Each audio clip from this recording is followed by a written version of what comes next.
এটা ফুটপাত থেকে দখল করে এখানে তোষক জাজিম সব কিছুই আছে। এটা হচ্ছে একটা বেডরুম, একটা বেডরুম না, এখানে অনেকগুলো বেডরুম। একটা ভালো ফ্যানও দেখতে পাচ্ছি আমি। এখানে হচ্ছে বিছানা। এখানে শুধু যে ফুটপাত দখলের চিত্র দেখা যায় তা কিন্তু না, দেশের যে সার্বিক অর্থনৈতিক পরিস্থিতি সেটাও কিন্তু মোটামুটি দৃশ্যমান। যদিও একটা ফ্যানের ব্যবস্থা তারা করেছে। এটা হচ্ছে একটা ফুটপাতের ভেতরের চিত্র, মোটামুটি একটা আবাসিক এলাকায় বলা যেতে পারে এখানে।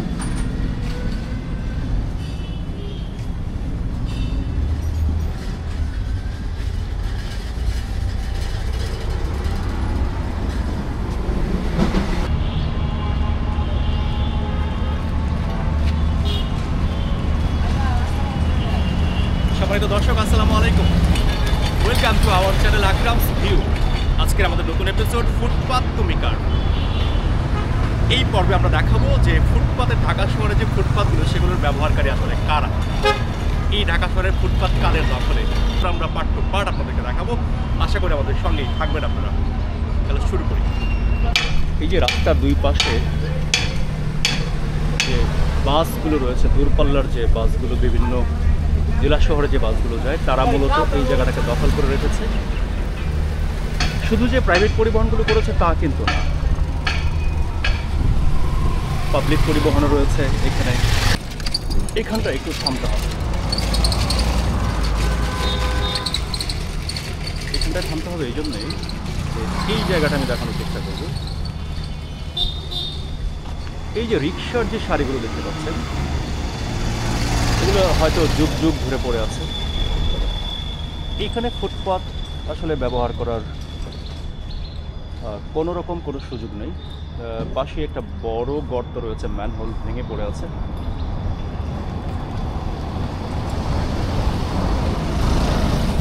ঠিক তার উল্টা পাশে সেখানে কিন্তু রিক্সায় অনেকেই ঘুমাচ্ছে। ডান পাশে ফুটপাত,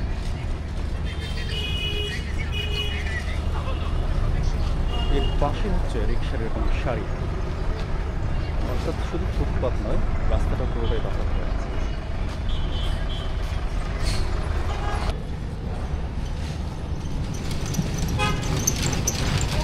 এটা হচ্ছে গ্যারেজ, যে ফুটপাতের উপরে রিক্সা মেরামত করা হচ্ছে।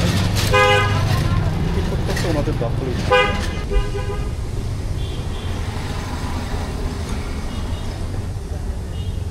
এটাও ফুটপাতের অংশ।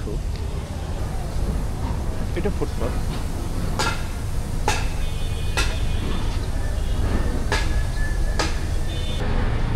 প্রশ্ন হচ্ছে, ঢাকা শহরের ফুটপাত কার? আমাদের হাঁটার জন্য নাকি রিক্সার গ্যারেজের জন্য? এই জায়গাটা আরও ইন্টারেস্টিং। এখানে ফুটপাতের উপরে ছাতা ফেলে যথারীতি চলছে তাদের শিল্পকর্ম। এখানে কিন্তু পুরোটা ফুটপাত তাদের মানে পার্কিং স্লট। এখানে ফুটপাতের একটা মোড়, এই মোড়ে দেখেন গ্যারেজের পাশাপাশি এখানে একটা হাঁটার রাস্তা। এইটাও ফুটপাত দিয়ে একদম ধরে রেখেছে রিক্সা দিয়ে। আর এই জায়গাটা হলো তাদের মনে হচ্ছে একটা আবাস স্থল হবে। এখানে বিছানা পাতা আছে, সে বেডরুম তৈরি করেছে এখানে। এবং এই জায়গাটায় দোকান তৈরি করে সেটা তারা মোটামুটি দখলই করে ফেলেছে। এখানে একটা বাউন্ডারি ওয়াল তৈরি করেছে, কারা করেছে কে জানে। আপনার দেখি কী অবস্থা, সব জায়গায় কি রিক্সাওয়ালারা দখল করেছে নাকি অন্য কেউ দখল করেছে? এখানে দেখেন গ্যারেজ আছে, গ্যারেজের ফুটপাতে মোটরসাইকেল দাঁড় করানো আছে। এখানে ফুটপাতের দৃশ্যই আপনি খুঁজে পাবেন না। ফুটপাত খুঁজতে হলে আপনাকে গুগল ম্যাপে যেতে হবে হয়তো। আমি দাঁড়িয়ে আছি এখন ফুটপাতে। এটা হচ্ছে একটা ইন্টারেস্টিং প্লেস। এটা ফুটপাত। এখানে ফুটপাতের হচ্ছে এই দৃশ্য, নর্দমা, নিচে পানি জমে আছে এবং যথারীতি যারা ঢাকা শহরটাকে ওন করে তারা সবাই পার্কিং প্লেস করে রেখেছেন। এই হচ্ছে পর্যাপ্ত পরিমাণ ময়লা। এখানে এক ভাই প্রাকৃতিকটাকে সারা দিচ্ছে হয়তো।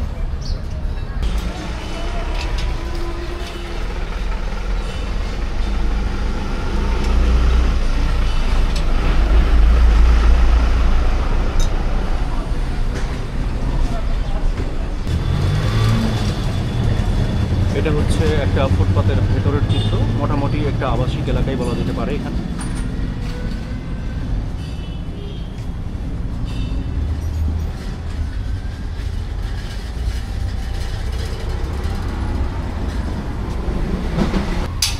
এটাকে কেউ বাড়ি বা বাসা, আবাসিক এলাকা মনে করে ভুল করবেন না, এটা একটা ফুটপাত।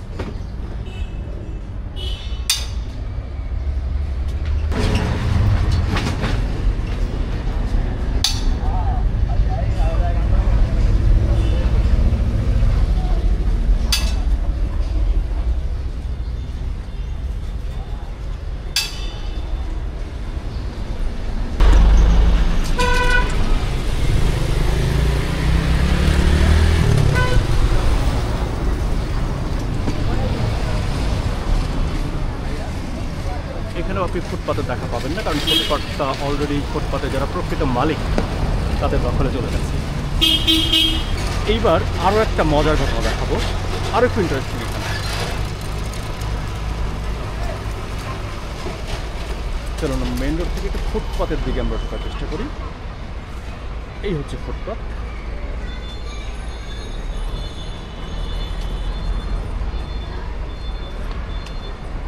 এখানে অনেকগুলো খানদানি বিছানাপত্র দেখতে পাচ্ছেন।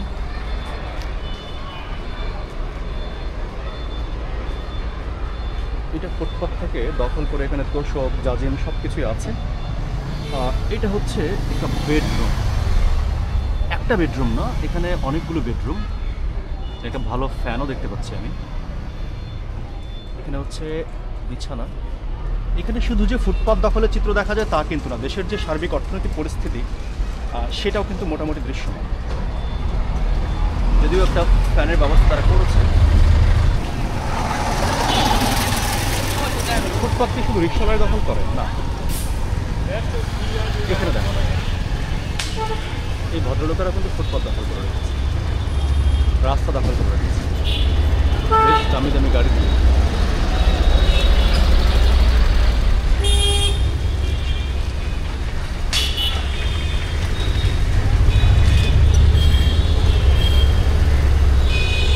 এখানে তো ফুটপাতের উপরে একটা ঘরই তুলে দিয়েছে একদম পাকা করে।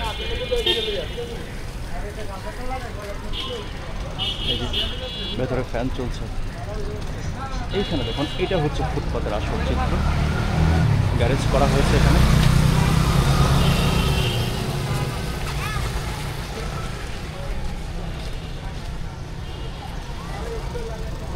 এখন মনে নিশ্চয়ই প্রশ্ন যাচ্ছে, ফুটপাত তুমি কার? উত্তরগুলো পেয়েছেন নিশ্চয়ই।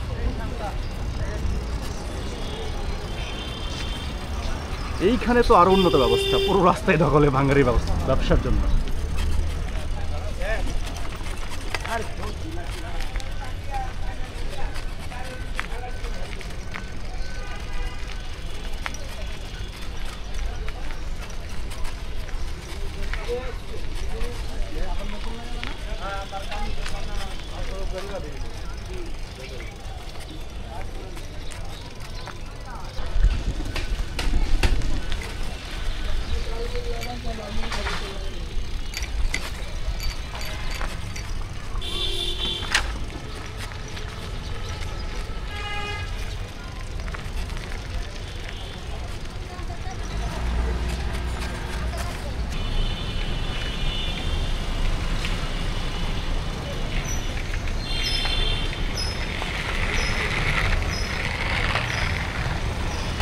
সম্মানিত দর্শক, আকরামস ভিউয়ের ফুটপাত তুমি কার এই প্রথম পর্বের আজকের এখানে ইতি টানছি।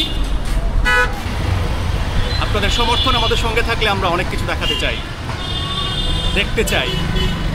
এই ঢাকা শহরের অনেক অজগরল চিত্র আমি নিজে দেখব, আপনাদেরকে দেখাবো। খোদা হাফেজ, আসসালামু আলাইকুম।